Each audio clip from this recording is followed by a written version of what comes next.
အားလုံးပဲမင်္ဂလာပါကျွန်တော်ကတော့ထက်အောင်မြင့်ဖြစ်ပါတယ်ကျွန်တော်က Share of Future Engineering Group ရဲ့ founder ဖြစ်ပြီးတော့အဲ့ page ကနေပြီးတော့ကျွန်တော်ဒါ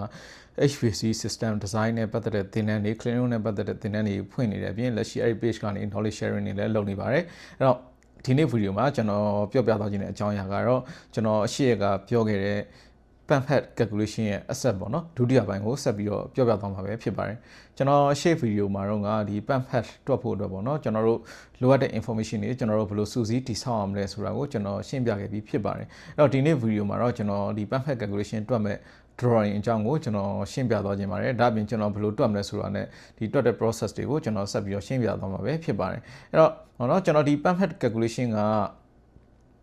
တွက်ရတာများတယ်အားကြောင့်မလို့တခါတည်းအကုန်လုံးအပြီးတွက်ပြမယ်ဆိုလို့ရှိရင်ဗီဒီယိုကအရင်ကြာသွားနိုင်တယ်အားကြောင့်မလို့ကျွန်တော်ဒါဒီမှာပေါ့နော်အပိုင်းတွေခွဲပြီးတော့အပိုင်း1 2 3 4 5စသဖြင့်ခွဲပြီးတော့ပြောပြသွားမှာပဲဖြစ်ပါတယ်အဲ့တော့ကျွန်တော်ဥပမာအနေနဲ့တွက်ပြသွားမှာကတော့ဒီ water cool chill water system ပေါ့နော် water cool chiller တစ်ခုရဲ့ဒီ chill water ပဲအချမ်းက pamphlet calculation ကိုကျွန်တော်တွက်ပြသွားမှာပဲဖြစ်ပါတယ်အဲ့တော့ကျွန်တော်တို့ဒီ water cool chiller တွေအတွက်ပေါ့နော် pamphlet ကိုတွက်မယ်ဆိုရင်ကျွန်တော်တို့ကဘယ်အချမ်းကိုတွက်မှာလဲဆိုတော့ကျွန်တော်တို့ကသိထားဖို့လိုပါတယ်ကိုကဒီ open circuit ပဲအချမ်းကိုတွက်မှာလား close circuit ပဲကိုတွက်မှာလားဆိုတာကိုကျွန်တော်တို့ကိုယ်တိုင်သိထားဖို့လိုပါတယ်အဲ့တော့ open circuit ဆိုတာဘာလို့ခေါ်လဲဆိုတော့ဒီပြင်ပလေထုနဲ့ထိတွေ့နေတဲ့ဘက်ကိုပေါ့နော်ဒီ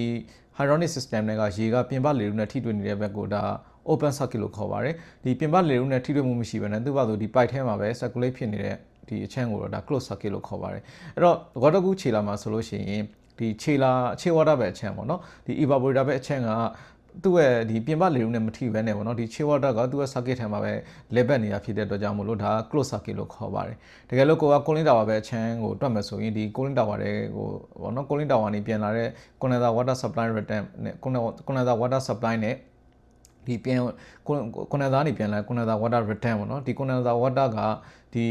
ပြင်ပလေနဲ့ထိတွေ့နေတာဖြစ်တာကြောင့်သူ့ကိုဒါ open circuit လို့ခေါ်ပါတယ်အဲ့တော့ကျွန်တော်ဒီဥပမာမှာဒါ close circuit အကြောင်းကိုတွက်ပြသွားမှာပဲဖြစ်ပါတယ်အဲ့တော့အဲ့လိုတွက်ဖို့အတွက်ဆိုရင်ကျွန်တော်တို့ကဒါ drawing ကိုကြည့်တတ်ဖို့လိုပါတယ်เนาะအဲ့တော့ကျွန်တော်ဒီမှာ section 3ကိုခွဲပြီးတော့တွက်ပြသွားပါမယ်ပထမ section ကဘာလဲဆိုတော့ဒီ pump ကနေပြီးတော့ဗောနော်ခြေ water pump ကနေပြီးတော့ဒီခြေလာစီကိုသွားတဲ့ section တစ်ခုအဲ့ပြီးသွားရင်ခြေလာနေပြန်ထွက်လာပြီးတော့ဒီ pressure drop အများဆုံးဖြစ်နိုင်တဲ့ line ကပေါ့နော် AHUC ကို AHU cooling coil စီကိုသွားတဲ့ section တစ်ခုပေါ့နော်အဲ့ဒါပြီးတော့ရင် cooling coil နေပြန်ထွက်လာပြီးတော့ဒီ chill water pump စီကိုပြန်ဝင်လာတဲ့ section တစ်ခုဆိုပြီးတော့ကျွန်တော် section 3ခုတွက်သွားမယ်အဲ့ section 3ခုတွက်ပြီးသွားလို့ရှိရင်အဲ့ရ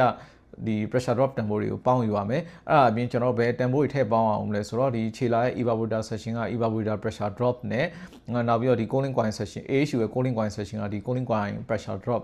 tempo တွေဒါကျွန်တော်တို့ထည့်ပြီးတော့ပေါင်းပေးရမှာပေါ့နော်အဲ့ဒါတွေအလုံးပေါင်းပြီးတော့မှကျွန်တော်တို့ကဒီလိုအပ်တဲ့ pamphlet ကိုကျွန်တော်တို့ရရှိမှာဖြစ်ပါတယ်အဲ့တော့ကျွန်တော်ဒီနေ့ပြောသွားတာတွေကဘာလဲဆိုတော့ကျွန်တော်တို့ဒီ pamphlet calculation မတွက်ခင်မှာ drawing ကိုနားလည်အောင်ဘယ်လိုကြည့်ရမလဲဆိုတာ ਨੇ ကျွန်တော်တွက်ပြမယ်ပေါ့နော်အပိုင်းတွေကိုကျွန်တော်ပြောပြသွားတာပဲဖြစ်ပါတယ်အဲ့တော့နောက်ပိုင်းဗီဒီယိုမှာကျွန်တော်ဘယ်ဟာအပိုင်းတွေကိုဆက်ပြောမလဲဆိုတော့ဒီ pamphlet တွက်ဖို့တော့ပေါ့နော် pressure drop ကိုဒီ fitting တွေကနေစပြီးတော့တွက်သွားတဲ့အကြောင်းကိုဒီ fitting တစ်ခုချင်းစီနဲ့ဒီ straight pipe တွေတွက်သွားတာကိုကျွန်တော်ဆက်ပြီးတော့ပေါ့နော်ဒါပြောပြသွားမှာပဲဖြစ်ပါတယ်ဒီနေ့ဗီဒီယိုလေးကတော့ဒီလောက်ပါပဲအားလုံးကိုကျေးဇူးအများကြီးတင်ပါတယ်